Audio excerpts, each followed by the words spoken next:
Boru Aboye. You know, one of my favorite lessons came from Baba telling me, Obafemi, the leaf is inside of the yam. You know, I said, the leaf is inside the yam, you know, and I'm slow. So it took me a long time, you know, and I had to keep poking around and thinking in my mind. And then finally I just had to say, you know, Baba, what? What do you mean? And he went on to explain it to me.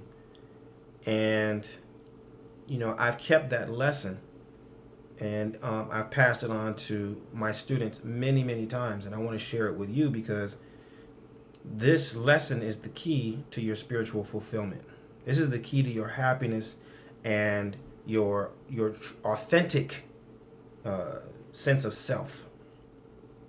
This is the School of Orisha Studies, and I'm your instructor, Obafemi Origunwa. Today's lesson is on the distinction between destiny and fate. Okay? In the lesson that Baba had taught me, he used the example of a yam, and he said the leaf is inside the yam. And so I'm going to switch it up a little bit and change it to an orange. Okay, and I'm going to say that the orange tree is inside of the seed. Okay, the orange tree is inside the seed.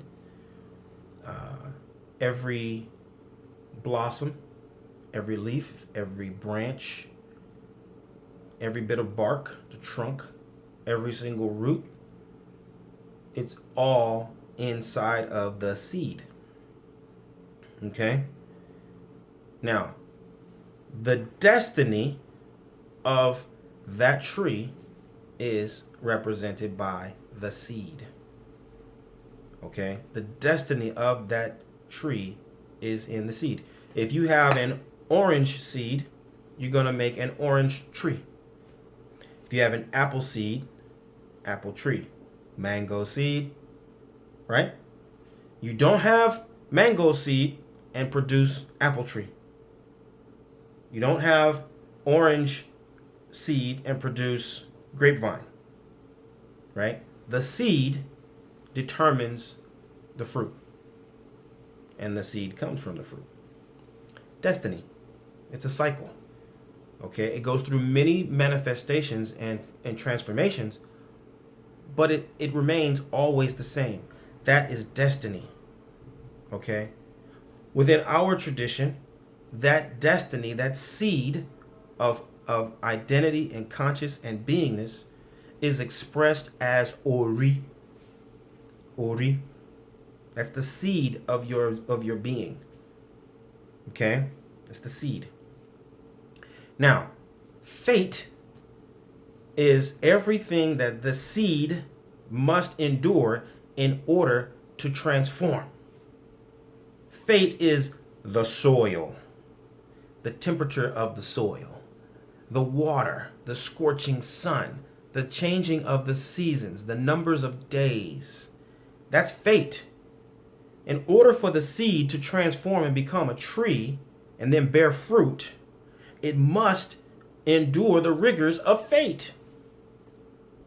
Fate is what makes the seed become a tree. Without fate, it cannot transform. That is Ifa. Ifa is fate. Ifa will tell you all of the things that must happen and all of the things that must not happen in order for that seed to go through all of the phases of development in order for it to transform and fulfill its destiny. Okay? So, when I say Ifa cannot change your destiny, I mean Ifa cannot change your destiny. It cannot change you from an apple to an orange, from a mango to a grape. It cannot happen. If you're a mango, you will live a mango. Now, your fate might be different. Your fate might be different. Ifa might be able to shift and adjust and mold your fate so that you end up a mango in the palace and not a mango in the gutter. That's possible. Okay? That is possible. But your destiny does not shift. It does not change. You are who you are meant to be. And that must be your starting place. If you are under the impression that because people who have whose fate has brought them into certain kinds of rituals or certain kinds of titles or certain kinds of positions, that you must follow exactly what they did in order to become what they become, no, you are fooling yourself. You have to first begin with your destiny. Who are you really? Okay, so the process of fulfillment, the process of actualizing your place and your purpose in the world begins with you knowing first who you are. Okay? Now, a lot of the confusion we've inherited from the fact that a lot of, almost all actually, of the literature that we've inherited that talk about Orisha lifestyle was given to us by people who were anthropologists, who were sociologists, right? Who were Christian missionaries and things like that. And they had certain training, and they used certain kinds of language, and they had a certain orientation, and they had a certain agenda and a reason for promoting certain things or teaching certain things or, propagating certain ideas. Okay, but they were not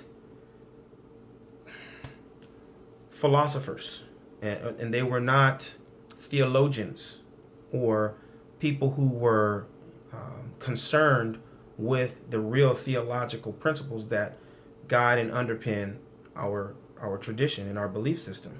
Okay, so they used a certain kind of language deliberately for political gains. All right, and so we've picked up a lot of that language and we just use it, like saying that Orunmila is, has the owner of destiny, but Orunmila is the Eleri Ping. He is the intermediary of fate. That's what the Eleri Ping means. He's the intermediary of fate. Okay, now this comes out of my own Ifa, Irosuose. Irosuose tells us many things. One of the things that Irosuose tells us is that we knelt down in the heavenly realm and chose our destiny. It was when we got to the world that we became impatient. Okay?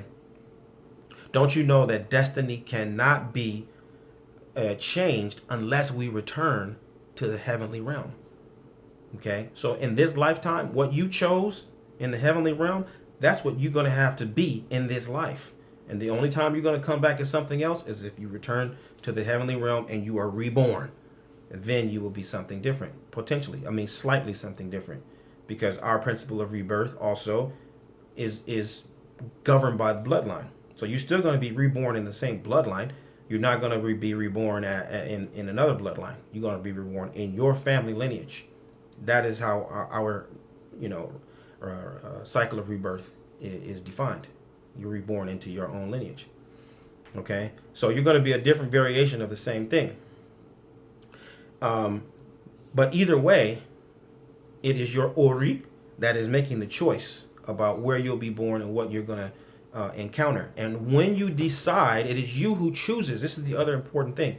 It is not only that you choose what you're going to be, you choose your destiny. Ori is the one that chooses the destiny. Okay, not only that, but Ori chooses how that destiny will unfold.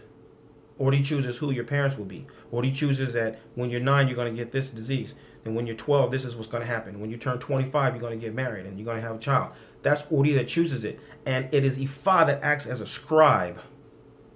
And that what Ifa scribes for you is encoded into your Odu. And that is your fate. And your fate is a chosen fate. Super important, because that principle of choice is your agency. Agency is your ability to decide and make things happen. Your ability to choose things is predicated upon your ability to go back. You can't make choices based on what you imagine. Your choice has to be based on what you chose first. And then second, third, fourth, there's a logic to your choosing. There's a realistic dimension of choosing, even when we're talking about spiritual transformation. You got to make your choices based on the reality of what you already chose. And then you choose something different. And that's how your fate becomes amended. And Ifa will tell you how to do that. And it will be your decision to follow what Ifa says or not to follow what Ifa says. Okay? So, Irosun Ose tells us, for example, Enya, human being, came to the world and was very successful, was doing things, building houses, creating businesses, expanding cities, innovating, creating technology. But Enya was doing all this with the support of the divinities. Enya refused to acknowledge the divinities in the process of doing great things. So the divinity said, this is not good. We're going to go and check Enya. And so who did they decide to send to bring Enya into order? They sent Ori. Ori went and grabbed Enya by the feet and was dragging Enya. He dragged Enya past the house of each of the divinities, Ogun, Shango, Obatala, etc. Each time they passed, Enya would scream out, Ogun, save me. Obatala, save me.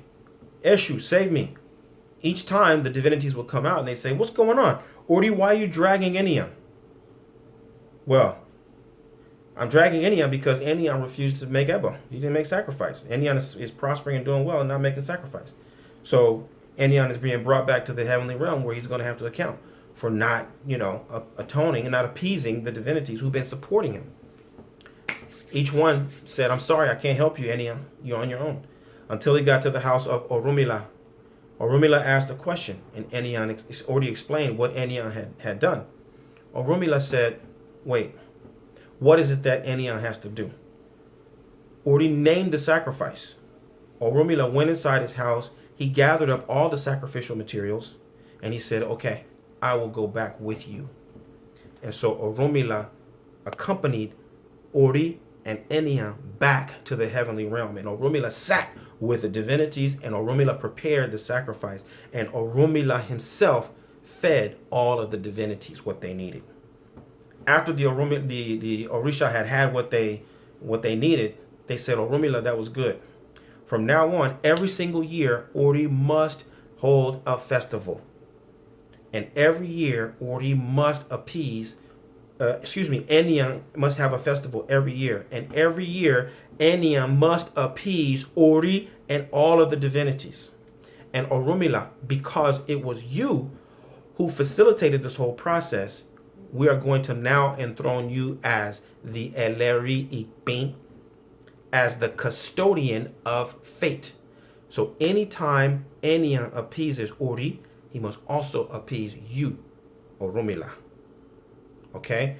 And so that Ifa is teaching us how Orunmila became the intermediary of fate, because what did he do?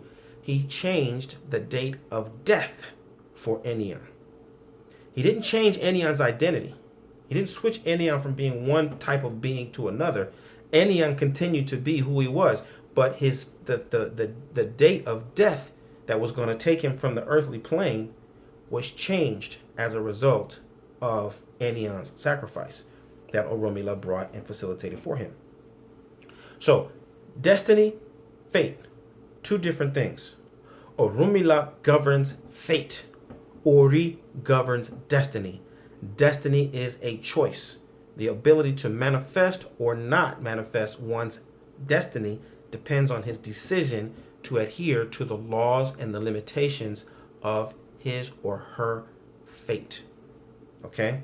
So all of this brings us back to the significance of self-discovery. You must first know who you are and what you are before you can change how you are. Aboru aboye, aboshishe.